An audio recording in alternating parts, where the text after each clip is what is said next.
কাপলাবৰীৰ তপন বৰ্মনৰ ৰহস্যজনক মৃত্যুৰ ঘটনাক লৈ উত্তেজনা দৌলাহাল আৰক্ষী চকীত এসপ্তাহে গোচৰ ৰুজু নকৰাৰ অভিযোগত স্থানীয় পুৰুষ মহিলাৰ প্ৰতিবাদ নলবাৰী জিলাৰ 2 নং কাপলাবৰীৰ প্ৰয়াত তৰুণ বৰ্মনৰ একমাত্ৰ পুত্ৰ তপন বৰ্মনৰ মৃতদেহ উদ্ধাৰ হৈছিল কাপলাবৰীৰ বজাৰগৃহৰ চৌহদত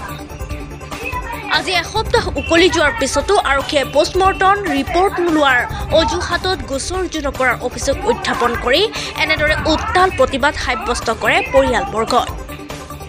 তপনৰ কিবা হ'ল সেনেকৈ কৈ তপনে মই দাউৰা দৌৰি কৈছোঁ একযোৰ কাপোৰ লৈ যা সেই কাপোৰযোৰ সলাই তপনক নলবাৰী বা গুৱাহাটী লৈ যা মেডিকেল সেনেকৈ কৰোঁতে তাৰপিছত ফোন আহিল বোলে বায়েকখন কৈছে মৰছি মৰাৰ পিছত আমাৰ ল'ৰাটোৱে আৰু বুঢ়ীটোৱে গ'ল তাৰপিছত আমিও গ'লোঁ যাওঁ যে পোষ্টমৰ্টম কৰিব লৈ গ'ল পোষ্টমৰ্টম কৰিব যোৱাৰ পাছত লগে লগে ৰিপৰ্ট দিনাকে আমি নাজানো ডক্টৰে তাৰপিছত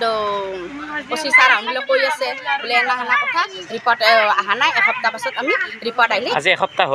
হ'ল আজি 7 দিন হ'ল যোৱা বৃহস্পতি গোচৰ ৰুজু কৰিছেনে গোচৰ বোলে ৰুজু কৰা নাই মানুহৰ মুখত শুনিব পাইছোঁ সেইকাৰণে আপোনালোকে আহিছে সেইকাৰণে আমি গোটেই মানুহবিলাক আহিছোঁ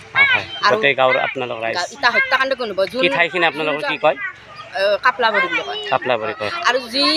নগাঁৱত আছে ল'ৰাজন সেই নগাঁৱৰ পৰা সেই ল'ৰাজনক মাতি আনছি আনি মাত্ৰ তাত দোকানত ৰাখছি ম'ম' চাওমিন বিকে বোলে সেই বিকাৰণে 10 দিন পাছতে ল'ৰাটোক মৃত্যু কৰিছে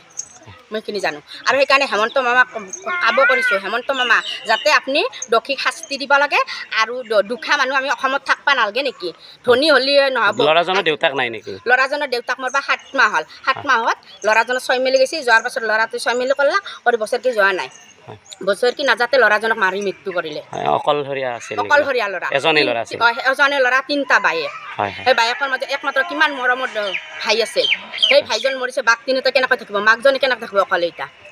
সেইকাৰণে মামাক কাবহিয়া কৰিছোঁ হেমন্ত মামা তোমাক মুখ্যমন্ত্ৰী কাবহিয়া কৰিছোঁ যাতে ন্যায় বিচাৰে দোষী ল'ৰাজন মাৰাতে যিমান মৃত্যু পাইছিল যিমান আঘাত পাইছিল কান্দি কান্দি কাক মাতিছিল সেই ল'ৰা যাতে সেই মাকৰ ল'ৰাটোকো সেই উচিত শাস্তি দিব লাগে সেইখিনি মই কামনা কৰিছোঁ হেমন্ত মামা বাৰ কৌটি নমস্কাৰ আপোনাৰ পিছে পৰিয়ালটোৱে কৰা অভিযোগৰ ভিত্তিত দুৰ্ভগীয়া পৰিয়ালটোক ন্যায় প্ৰদানৰ ক্ষেত্ৰত কি ভূমিকা পালন কৰে সেয়া পৰৱৰ্তী সময়ত লক্ষণীয় হ'ব তপন বৰ্মন মোৰ লগত কাম কৰি আছিল কাম কৰি থকা অৱস্থাত অৰূপ ডেকাই এই আনি পেলাই মোৰ ল'ৰাক হত্যা কৰিছে একমাত্ৰ মোৰ ল'ৰা তপন বৰ্মন দেউতাকৰ নাম তৰুণ বৰ্মন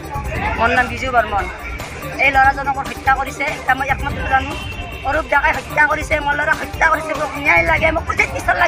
বিচাৰ লাগে মই এইখিনি কথা মই মায়া হয় মোৰ ভাইটিক অৰূপে হত্যা কৰিছে কোনদিনত আহোঁতে ফোন নকৰে সিদিনাকালি 9টা বজাত যদি নহয় হৈছে তেতিয়াহ'লে আমাক ফোন কৰি জনাবই লাগিছিল বা আপোনালোকৰ হেৰি দেখোন নাই ল'ৰা নাই দেখোন তেতিয়াহ'লে 11টা বজাত ফোন মাৰি কিনে কিয় কৈছে বোলে কি তপন ঘৰত যাই পাইছি না তাৰপিছত কৈছে বোলে কি মায়ে কৈছে নাই তপন আহি পোৱা নাই ততে কৈছে তপনত যদি কিবা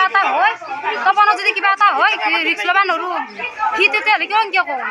সি মৰাটো কেনেকৈ জানে সি কিয় ৰিক্স নাই বুলি কয় সি 3টা বজাত ফোন মাৰি কিনে কৈছে পঢ়াৰ কলি কিনে যাম আমি 4টা বজাত সি 4টা বজাত মোবাইল কৰি হিচাপ কৰি থৈছে সি কোনদিনা আজি ফোন নকৰে সিদিনা তাৰিখত কিয় ফোন কৰে সি অৰূপে হত্যাকাৰী বেলেগে হত্যাকাৰী নহয় অৰূপে হত্যা কৰিছে তাহাঁতৰ বায়েক বাইপাক তিনিটাই লগ লাগি কিনে আমাৰ ভাইটিক মাৰছি ঘৰত মাৰি কিনে চাইছে গাড়ী তাতে থৈছে বাজাৰ ফলাত খানা এটা সেই কৰিব লাগে আৰক্ষী থানালৈ কিয় আহিছে আজি আৰক্ষী থানা ইনাকাৰে পুলিচে হেৰি কৰা নাই আমাক মানি লোৱা নাই গোচৰ ৰুজু কৰা নাই নেকি কৰা নাছিলে সেইকাৰণে আজি আমি কিমান দিন হ'ল ঘটনাটো ভাইটি মৰিব বৃহস্পতিবাৰে মৰিছে 7 দিন হ'ল আজি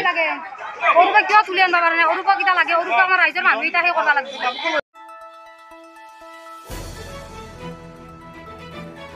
দ্য নিউজলেণ্ডছ অবিৰত তথ্যানুসন্ধান আপোনাৰ সেৱাত খবৰ সন্ধান দ্য নিউজলেণ্ড